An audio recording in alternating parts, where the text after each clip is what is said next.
Welcome back to New Rockstars. I'm Erik Voss, and Captain America: The Winter Soldier gave Marvel its perfect formula of impassioned heroism, interconnected fan service, and jaw-dropping disguises. While it's not hard to find greatness in this film, let us dive back in for its many secrets and Easter eggs, because trusting at first glance is never enough. Last time I trusted someone, I lost an eye. I know, Nick, we're home. The film opens with Steve Rogers meeting Sam Wilson, future Falcon. On your left. On your left. On my left. Got it. Don't say it. Don't you say On it. your left. Come on! This bit is called back at the end, On your left. and Sam flips it in Avengers Endgame. On your left.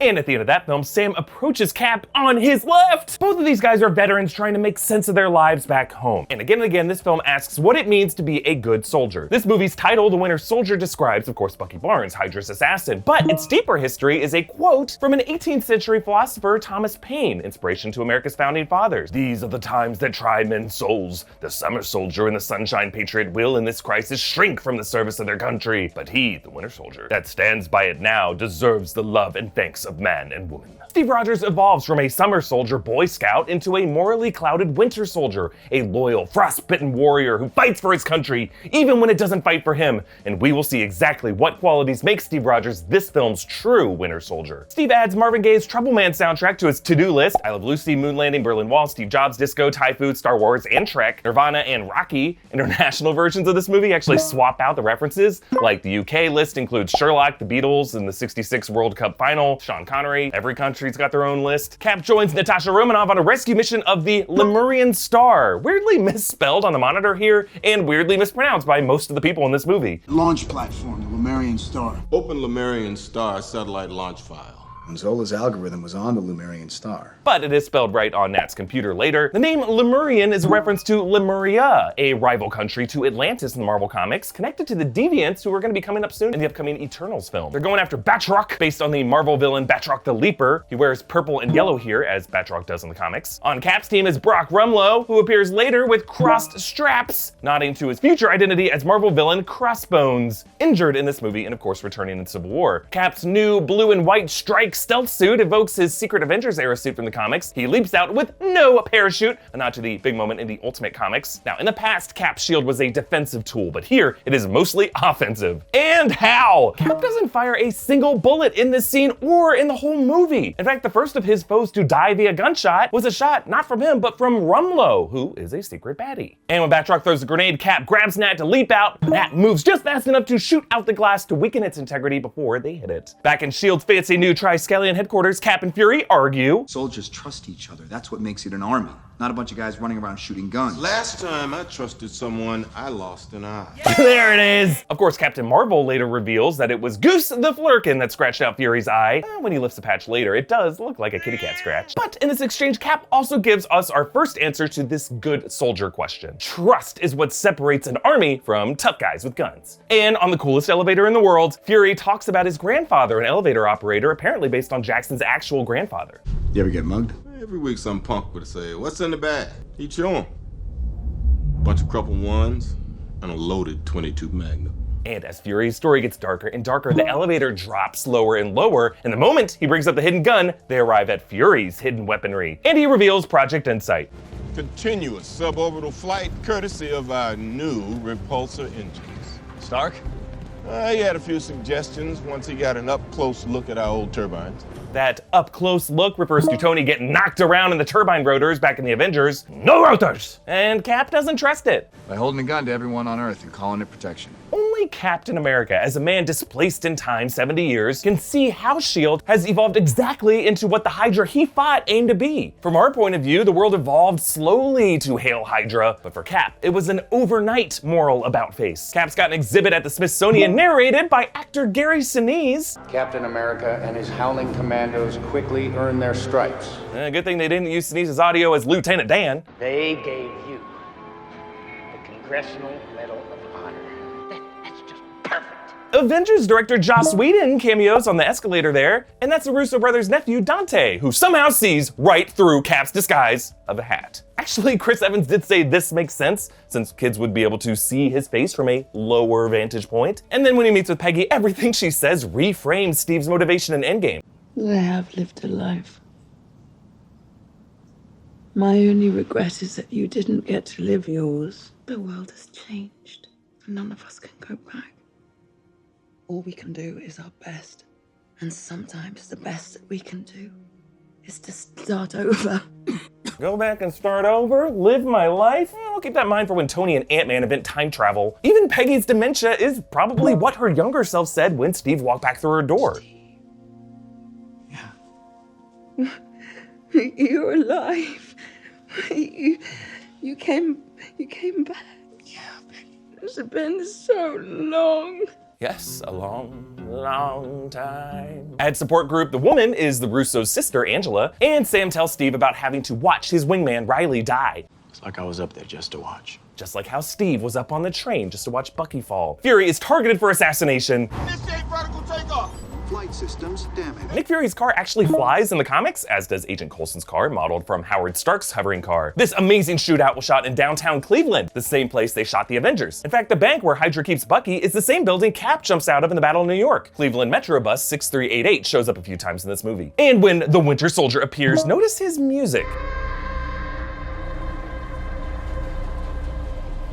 The composer Henry Jackman uses this horrific scratchy wail throughout the film.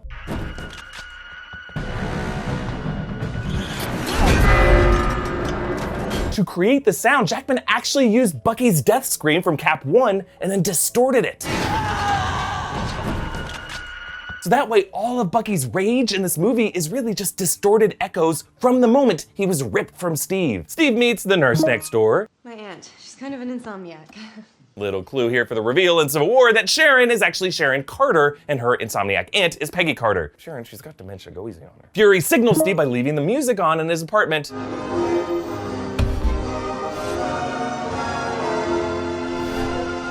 Yes, they brought this back as the final music that Cap and Peggy danced to in Endgame.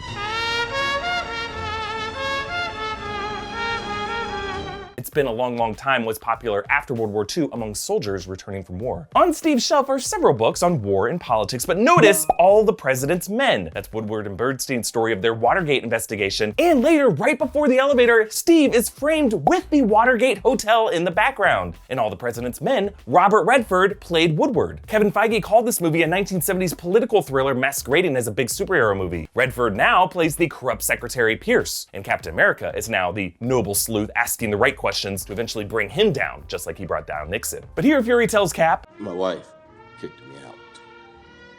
Didn't know you were married. A lot of things you don't know about me. looking back, we have to wonder if Fury does have a secret wife, maybe even a Skrull one, given his friendliness with him in Captain Marvel. Like Talos posing as Fury in Far From Home opened up a lot of total conspiracies, perhaps explaining Fury's fake death in this movie, which doesn't really make sense because you think Cap and Natasha would know if someone died in front of them. Also, there's some details like Cap calls him Nick in this movie, and in Captain Marvel, he said that people only call him Fury, and when a Skrull calls him Nicholas, that's how he knows he's a Skrull. Also, there's that whole sliced bread detail that I'll talk about when we get to Age of Ultron. Really, the point is, Fury is a shifty dude who could be using Skrull decoys at any point that we see him. And that ambiguity is part of what makes him so great. Fury gets shot, and Sharon calls it in. Foxtrot is down. Do we have a 20 on the shooter? Notice the S.H.I.E.L.D. dispatcher knows Fury was shot without Fury saying it. Another clue that S.H.I.E.L.D. HYDRA was in on this. The surgeon who operates on Fury is a cameo by co-director Joe Russo. He cameos in all their movies. But Cap and Natasha weren't the only intended audience being fooled by Fury's fake death. Behind them in the shadows, you can see Sitwell and Rumlow watching too. Nat doesn't trust Cap. Why was Fury in your apartment? I don't know. You're a terrible liar. In the following scene, Pierce actually asks the same question, but Steve improves his lying game. Captain, why was Nick in your apartment last night? Pierce mentions Fury's past in Bogota, a tradition of B city assignments for Fury revealed in Captain Marvel. Belfast, Bucharest, Belgrade, Budapest. I like the B's, I can make them rhyme. And Batroc's interrogation is conducted by cameos by the screenwriters, Marcus and McFeely. Okay, so back to the coolest elevator in the world. Just as the elevator reflected the danger of Nick Fury's grandpa's world, now the environment gets more and more dangerous the lower the elevator plunges, with each floor whooshing past louder and louder, kind of like a heartbeat. Sorry about what happened with Fury. Messed up what happened to him. Thank you. And Cap picks up on all the clues, the hand on the gun, the odd suitcase handle that's actually a magnetic cuff, the bead of sweat, some of these guys being straight up murderers. But notice that Cap legit tries to avoid violence. Before we get started, Does anyone want to get out? Another facet of what makes a good soldier. That is why when Cap finds himself back in this same scenario in Avengers Endgame, it's not the fight that he restages, but the peaceful alternative. Hail Hydra. Cap kicks flip his shield, a move that we see Taskmaster do in Black Widow. Sitwell is watching on the security camera, perhaps the recording that Taskmaster uses. Cap escapes and finds Nat, who shows him the scar where Bucky shot through her to kill a target. The airbrusher on those Iron Man 2 glamour shots needs a raise. Natasha wears this necklace with an arrow pendant, a nod to her just friendship with Hawkeye. In the Apple Store, comedian DC Pearson makes a cameo. As directors on sitcoms like Community and Arrested Development, the Russos sneak in a lot of comedy cameos in their movies. Danny Pudi is a SHIELD tech here. Jim Rash in a Bluth stair car show up in Civil War, a Blue Man shows up in Infinity War, and Ken Jeong and Yvette Nicole Brown show up in Endgame. They return to Camp Lehigh, the place where Cap trained in the first film. Cap briefly sees a ghostly memory of himself gawking up at him, like the museum kid. But if you think about it, in that memory, Skinny Steve was probably gawking at Peggy Carter. Photos of Peggy and Colonel Phillips and Howard Stark appear, and the code on the door is 8539, which some reachers on Reddit were like, oh, that's the release date of Joe Simon's comic, Patriot #3. And to hear from a guy who gets actual confirmation from MCU directors about comic references hidden on license plates, they really only go to this trouble when it's relevant to the story. Like, real eggs ain't random. Nat says, Shall we play a game? It's from a movie that was really popular. I saw it. She's reenacting the scene in WARGAMES when they talk to the computer. Shall we play a game? A computer that also has an AI algorithm toying with geopolitics and apocalyptic weaponry. Arnim Zola returns in algorithm form, a ghost in the code, a much cooler version of his projected face on an android body from the comics. When Endgame visits this location in 1970, Howard Stark is looking for Zola, and the VFX artist snuck his green face on a screen deep in the basement background. Zola reveals HYDRA was behind the deaths of Howard and Maria Stark, a detail that plays a huge role in Civil War. Notice the newspaper date, December 17th, 1991. They died on the 16th, but the newspaper wouldn't have come out until the next day. Zola tells Cap, It's better this way.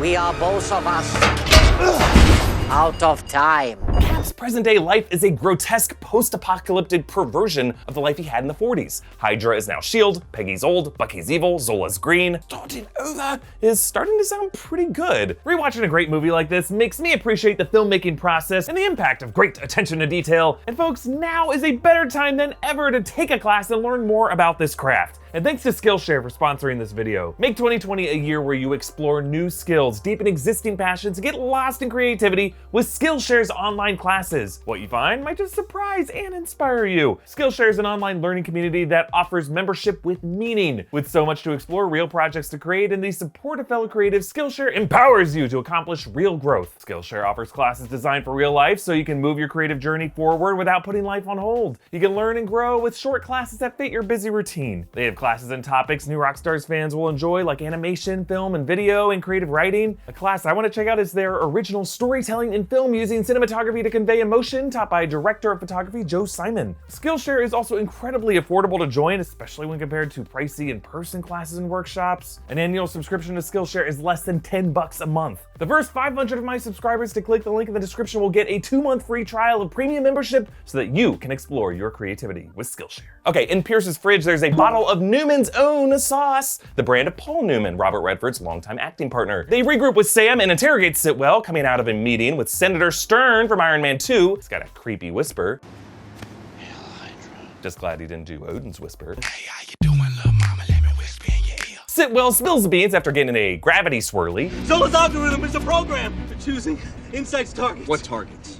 You, a TV anchor in Cairo, the Undersecretary of Defense, a high school valedictorian in Iowa City, Bruce Banner, Stephen Strange, anyone who's a threat to HYDRA. Now, or in the future. Oh, what was that, Sitwell? I hear a threat down. Okay, Bruce Banner, you know, but also our first shout out to Doctor Strange in the MCU. Now, Strange doesn't become a sorcerer until 2 years later, but HYDRA's algorithm could predict this brilliant surgeon would be a threat in the future. Now, some say the TV anchor in Cairo could refer to Moon Knight, who is getting a Disney Plus series, but despite the Egyptian setting, Mark Spector probably wouldn't work as a TV anchor. My guess is this is a reference to the Egyptian media during the Arab Spring, who were often targeted. It's a very big deal when this movie was written. Now, the valedictorian in Iowa City could be Amadeus Cho, a teenager and 8th 8th smartest person in the world, who succeeds Bruce Banner as the Hulk. So Winter Soldier kills Sitwell. Nat moves quickly again. If you notice, she dives into Cap while kicking Sam to the side, saving both of them from Bucky's headshots that go into their headrests. Sam also gets a cool move. He cuts the soldier's rappelling line and the rifle sling so that he can kick the dude off the bridge while keeping his rifle in one move. There are some great recreated visuals from the comics, Bucky punching Cap's shield, and when he gets unmasked, he asks, Bucky? Who the hell is Bucky? Maria Hill and Dr. Joe Russo reveal Fury faked his death, slowing his heart rate with Tetrodotoxin B. Slows the pulse to 1 beat a minute. Banner developed it for stress. So yeah, Bruce Banner has been continuing his research for a balance that will culminate with his smart Hulk form in Endgame. And we learn via flashback that HYDRA continued Zola's super soldier experiments on Bucky, replacing his arm with a new one, another instance of Kevin Feige's creepy ode to Star Wars amputations in every Phase 2 film. Roll that clip!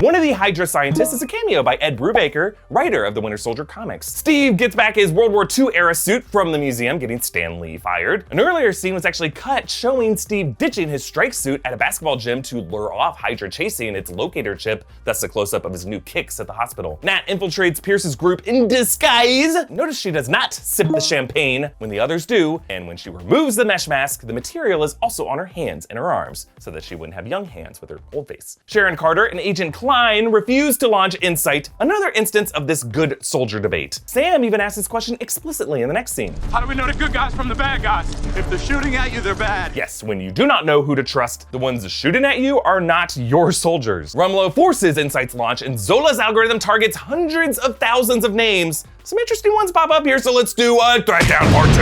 Okay, there's Maria Hill, and then a bunch of generic names in the DC area. Some NFL fans on Reddit have speculated that they use variations of names of football players, but we see President Matthew Ellis from Iron Man 3 and the museum quote earlier is also a target. He's in the Capitol building. Bit interesting since typically the President of the United States isn't in the Capitol building unless they're formally invited by Congress. Separation of powers thing. Why is he there? Total conspiracy. We'll never know. Jeremy Irons is also on the list. Maybe the famous actor, maybe just another Jeremy Irons. In HBO's Watchmen, Jeremy Irons' character helps get President Robert Redford elected. And now he's on Redford's character's kill list. There's so much conspiracy. And Anthony Stark is on the list. His face is also visible there. He is in Avengers Tower in New York, with this being the first glimpse of the new redesigned tower that we see in Age of Ultron. And the officer says, Fire when ready. A nod, of course, to Tarkin in Star Wars, who gives the same casually genocidal command on the Death Star. You may fire when ready. What? Cap puts Bucky in a headlock the same way his younger self will pin him in Endgame, which is why Cap remembers Bucky in that moment. Bucky is alive.